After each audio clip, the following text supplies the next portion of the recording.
हर शब की सुबह होती है, हर दर्द की दवा मिलती है। बस चल पड़ो उस रास्ते पर जहां हक की सदा मिलती है। क्या आपने कभी किसी ऐसी रात की दास्तान सुनी है जब एक गांव के चिरागों के नीचे इनकलाब की रोशनी जगमगा उठी हो, जहां लाचार आवाम की आवाजें एक पार्टी के इरादों में तब्दील हो रही थी और हर सियासी चाल पर एक जवाब तैयार हो रहा था। ये खबर है ऑल इंडिया मजलिस इत्तेहादुल मुस्लिमीन पार्टी का कि उमरगंज में हुई रात की वो बैठक जो अब एक आंदोलन का आगाज बन रही है। इस वीडियो में हम आपको बताएंगे एआईएमआईएम के लखनऊ सम्मेलन की तैयारी क्यों इतनी अहम है, वैसी साहब की ताकत से विरोधी खेमे में कैसे हड़कंप मचा है और क्यों अब यूपी की जनता इंसाफ के लिए एआईएमआईएम की तरफ देख रही है। तो अगर आप हैं एआईएमआईएम समर्थक, यूपी की राजनीति को समझना चाहते हैं या जानना चाहते हैं सच्ची आवाम की आवाज, तो ये वीडियो है सिर्फ आपके लिए। नहमदुहु व नुसल्ली अला रसूलिहिल करीम, अम्मा बाद, फ़अऊज़ु बिल्लाहि मिनश शैतानिर रजीम, बिस्मिल्लाहिर रहमानिर रहीम। हम अल्लाह की हम्द करते हैं और सलाम भेजते हैं उसके प्यारे रसूल पर। हम अल्लाह की पनाह चाहते हैं शैतान के फरेब से और शुरू करते हैं अल्लाह के नाम से जो बड़ा मेहरबान और रहम वाला है। नाजरीन और सामईन, मैं हूं आपका अपना ज़िया खान और आप देख रहे हैं सियासी अड्डा, जहां सियासत की परछाइयों में छुपी हकीकतों को रोशनी में लाया जाता है। जो सच की राह चले वो कभी तन्हा नहीं होता, अवाम की दुआओं में उसका हर कदम शामिल होता है। तो चलिए शुरू करते हैं आज की वो खबर जो सिर्फ एक मीटिंग नहीं, एक इनकलाबी इरादा है। दिन था बुधवार की रात, जगह थी बलिया का उमरगंज और वक्त था रात के 9 बजे। एआईएमआईएम की एक खास बैठक शुरू हुई पार्टी के जिला सचिव अताउल हसन के घर पर। यह सिर्फ बैठक नहीं थी दोस्तों, ये उस जद्दोजहद का हिस्सा था जो इस मुल्क के मजलूमों के हक के लिए लड़ी जा रही है। इस बैठक में तय हुआ है कि 14 जून को लखनऊ में होने वाले एआईएमआईएम के प्रदेश स्तरीय सम्मेलन को कामयाब कैसे बनाना है।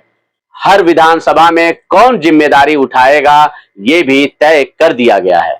अताउल हसन को जिला सचिव घोषित किया गया और फूलों से उनका इस्तकबाल हुआ।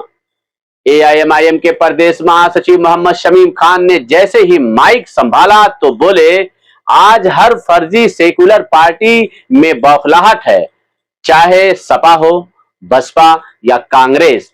एआईएमआईएम की मजबूत होती आवाज ने इन्हें हिलाकर रख दिया है। एक ऐसी पार्टी को स्थापित करने का काम किया जो आज इस देश में मुसलमानों की आवाज उठा रही है। इस कायनात के सबसे बड़े लीडर जनाब मोहम्मद मुस्तफ़ा सल्लल्लाहु अलैहि वसल्लम की बारगाह में सलाम का नजराना पेश करते हुए हाज़िरीन मजलिस आप भी हमारा सलाम कबूल करें। जैसा कि आज ये बलिया जनपद एमआईएम की कैबिनेट की ये बैठक है और सबको मालूम है कि पूरे उत्तर प्रदेश में आज हर राजनीतिक गलियारे में अगर कोई चर्चा हो रही है तो एमआईएम पार्टी की 14 तारीख की जो रैली होने वाली है, इसी की चर्चा उत्तर प्रदेश के हर पार्टी के गलियारे में कोने में हो रही है। इसकी वजह यह है कि हमारी पार्टी जब से उत्तर प्रदेश में स्थापित हुई है, पहली बार प्रदेश स्तरीय रैली करके उत्तर प्रदेश में यह संदेश देना चाहती है कि हमारी पार्टी उत्तर प्रदेश के कोने कोने में, गली गली में और हर घर घर दरवाजे तक हमारी पार्टी पहुंच चुकी है और वो इनकलाब बनके उत्तर प्रदेश में आएगी और इंशाअल्लाह 2027 में उत्तर प्रदेश के विधानसभा पर भी कब्जा हमारी पार्टी करने का है।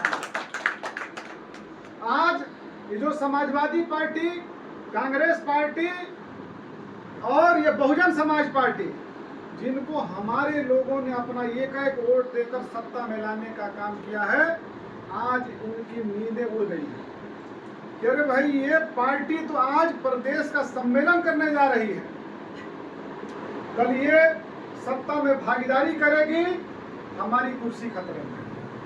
ये पूरी एड़ी चोटी का जोर लगा देंगे कि आप निकल ना पाए, आपके लोग निकल ना पाए, आपका कार्यक्रम सफल ना हो पाए।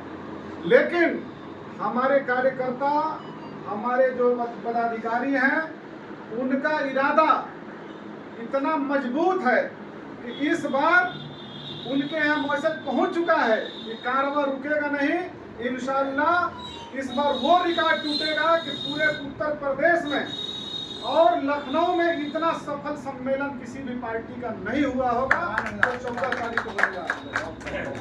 लेकिन हम लोगों को, जो भी हमारे जिम्मेदार साथी हैं, आज हमारे बीच में हमारे जिले के संगठन प्रभारी नसीम अहमद साहब भी बैठे हैं, जिलाध्यक्ष राकेश गुप्ता जी हैं, हमारे छोटे भाई और इस 14 तारीख की कमान संभाले हुए इस जनपद के प्रमुख महासचिव महताब आलम साहब, जिला सचिव दीपक यादव जी, बेलथरा विधानसभा के जुझारू हमारे विधानसभा अध्यक्ष रईस अहमद साहब, हमारे बड़े भैया अजमल भैया, जिला सचिव हमारे शकील भैया, हमारे ग्राम के मालिक शहबाज अहमद साहब, हमारे जिला के कार्य समिति के सदस्य सनाउल्लाह खां साहब, हमारे संयुक्त सचिव नियाज अहमद साहब, इकबाल भाई, आप लोग जब अपनी ताकत लगा देंगे तो ये कारवां जो है रुकेगा नहीं और इंशाअल्लाह 2027 में हमारी पार्टी मजबूती के साथ सत्ता में आएगी। हम लोग मोहब्बत करते हैं वैसी साहब से, हम लोग पतंग से मोहब्बत करते हैं, हम लोग हरे झंडे से मोहब्बत करते हैं, लेकिन जब तक हम लोग हरे झंडे को पकड़ के मजबूती के साथ ओवैसी साहब के मिशन को आगे बढ़ाने का काम नहीं करेंगे, तब तक हमारे मोहब्बत का कोई मायने मतलब नहीं होगा। ये मोहब्बत तब दिखेगा जब बूथ पर हम अपने मोहब्बत को वोट में तब्दील करा दें। हम मोहब्बत दिखाएंगे साल भर और वो वोट, वो ताकत हम जो है दिखाने का काम नहीं करेंगे, मजमे में आने का काम नहीं करेंगे, तो फिर उस मोहब्बत का कोई मतलब नहीं होगा। इसलिए अगर मोहब्बत है वैसी साहब से, इस हरे परचम से मोहब्बत है, आपको पतंग निशान से मोहब्बत है, तो आपको ओवैसी साहब से और शौकत साहब के सपनों से भी, उनकी मेहनत से भी, उनके संघर्ष से भी मोहब्बत आपको करनी पड़ेगी और यही सच्ची मोहब्बत आपको ऊंचाई पर ले जाने का काम करेगी। आपके साथ जो जुल्म हुआ है, आपके साथ जो नाइंसाफी का दौर चल रहा है, आपका जो हक मारा जा रहा है, वो सब कुछ आपके पास लौट के वापस आ जाएगा। हम लोगों को अपने मिशन पर लग के आगे बढ़ने की जरूरत है और जो छोटी छोटी चीजें हैं जो हमारे मकसद में रोकने का काम कर रही हैं, उन छोटी छोटी चीजों का नजरअंदाज करके हमें मजबूती के साथ पार्टी के मिशन को आगे बढ़ाना है। सुनहरा भविष्य आपका और हमारा इस कौम का इंतजार कर रहा है, क्योंकि बहुत देर से हम लोग प्लानिंग बना चुके हैं कि किस तरीके से निकलना है और इंशाअल्लाह ये कोशिश हमारी रहेगी कि पूरे उत्तर प्रदेश में जिन जिलों से भी जितने भी लोग आ रहे हों, बलिया की सहभागिता सबसे अधिक रहेगी। ये कोशिश हमको करनी है। इसी सब बातों के साथ अपनी बात को खत्म करता हूँ। अस्सलाम वालेकुम रहमतुल्लाह। कहीं मुस्लिम, कहीं अमीर, कहीं गरीब, कहीं छोटे, कहीं ऊंच, कहीं और नीच, इस भावना में लोग विकृत हुआ है। वो विचलितता के कारण हमारे दूसरे से प्रेम नहीं हो रहा है, सच्चाई को हम जान नहीं रहे हैं और अच्छे आदमी को चुन नहीं रहे। तो अच्छे आदमी को चुनना है, हमको उसकी छवि को, पढ़े लिखे योग्यता को देखना पड़ेगा और हम लोग बताएंगे अगर जाकर के ये अच्छे व्यक्ति हैं, इनको चुना जाए, जात धर्म हट के और उसको मजबूत किया जाए।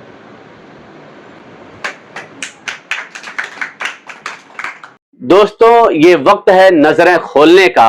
AIMIM कोई मजहबी पार्टी नहीं, ये मजलूमों की आवाज है। और जिला अध्यक्ष राकेश गुप्ता बोले, गरीब के लिए कोई नहीं है इस सरकार में। ओवैसी साहब को लाओ तभी गरीब को हक मिलेगा। भाइयों और बहनों, अगर आप भी चाहते हैं कि इस आवाज को हर कोने तक पहुंचाया जाए तो इस वीडियो को अभी शेयर करिए और कमेंट में लिखिए हमें चाहिए इंसाफ, ताकि हमें पता चले कि आप हमारे साथ हैं।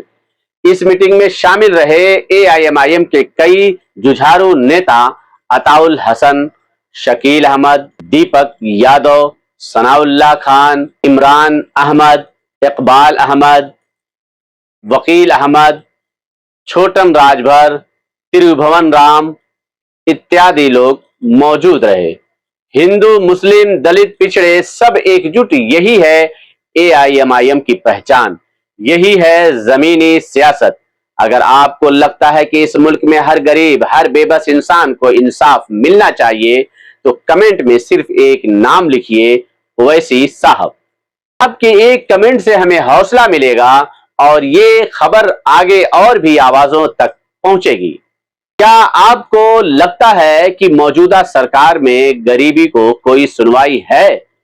क्या ओवैसी साहब ही वो शख्स हैं जो इस सियासी अंधेरे में रोशनी ला सकते हैं? क्या अब वक्त नहीं आ गया कि मजलूम खुद अपनी तकदीर लिखे? हर शब की सुबह होती है, हर दर्द की दवा मिलती है, बस चल पड़ो उस रास्ते पर जहां हक की सदा मिलती है। अगर आप चाहते हैं कि यूपी में नया सियासी सूरज उगे तो सियासी अड्डा को सब्सक्राइब कीजिए, इस वीडियो को लाइक कीजिए और कमेंट में लिखिए अब की बार इंसाफ की सरकार। क्योंकि जब आप बोलेंगे तभी सिस्टम बदलेगा। आपका साथ हमारे लिए सिर्फ नंबर नहीं, एक अमानत है। अगर आप यहां तक हमारे साथ आए हैं तो हमें कमेंट करके बस इतना लिख दीजिए, हम साथ हैं। अल्लाह आपको सलामत रखे और हर मजलूम को हिम्मत दे। जय हिंद, जय भारत।